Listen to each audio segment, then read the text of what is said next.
mighty Thor. This is a story about someone who was born into royalty but needed to earn his honor. This is a story about a hero named Thor. Thor's realm was called Asgard. It sat like an island. Its shores were swept by the sea of space. The people who lived on Asgard were called Asgardians, and the Asgardians called our world Midgard. The only way to reach our world from theirs was by the Rainbow Bridge, Bifrost. The bridge was guarded by the sentry called Hemidal. Even though Asgard was well protected, threats were endless. Thor was one of the land's great protectors. He was also a prince. He lived with his brother Loki in the castle of their father Odin. Thor was arrogant and chose his friends for their loyalty. The brave warrior Balder and a band of soldiers called the Warriors Three, Fandral, Volstagg, and Hogun, and the beautiful, strong, and wise Lady Sif. Thor's father, Odin, ruled over all of Asgard. He and his wife, Frigga, wanted nothing more than for their sons to grow up to be worthy rulers.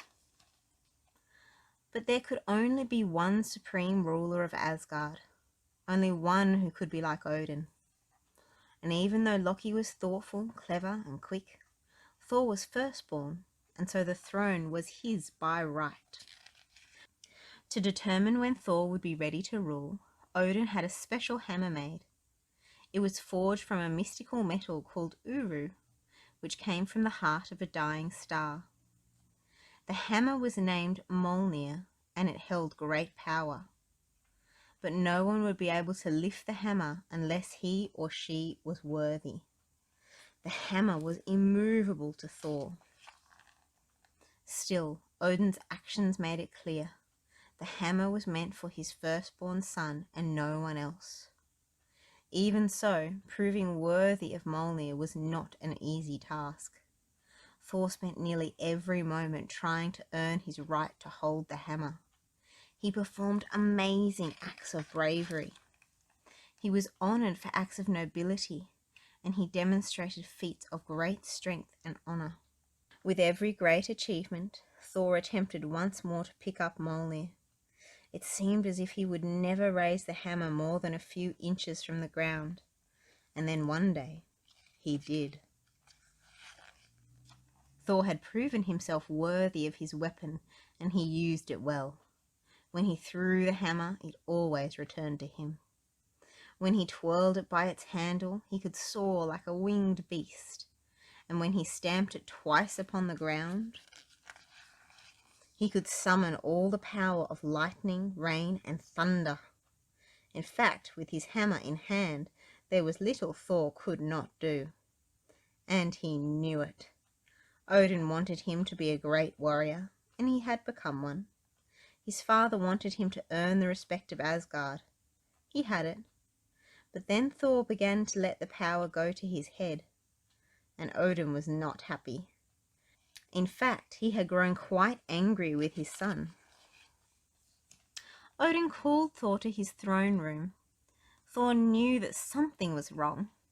His father rarely summoned him in such a harsh tone. Thor was sure that his jealous brother Loki had spun some lie to get him into trouble. But nothing could have been further from Thor's mind than what Odin had to say to him. Odin told Thor that he was his favoured son. He told him that he was brave beyond compare and noble as a prince must be. He told him that his strength was legendary and that he was the best warrior in the kingdom. But Thor did not know what it meant to be weak or to feel pain. And without knowing humility, Thor could never be a truly honourable warrior. Odin was angry. In his rage, he tore Mjolnir from Thor's hand and threw it towards Midgard. Then he stripped Thor of his armour and sent him to Earth. Odin made his son believe that he was a medical student with an injured leg named Don Blake. As Blake, Thor learned to study hard. At times he thought he might fail, but he worked harder than he ever had in Asgard, and in the end he earned his degree. He allowed others to help him with his injury. In doing so, he discovered that people were generally good. Thor learned to truly love humanity. As a surgeon, he treated the sick. He helped weak people find their strengths. And one day, while on holiday in Norway, Don Blake found himself trapped in a cave. The only possible exit lay behind a boulder. He found a staff on the ground and shoved it under the boulder. He tried with all his might to move the rock. He pushed and pushed. Nothing.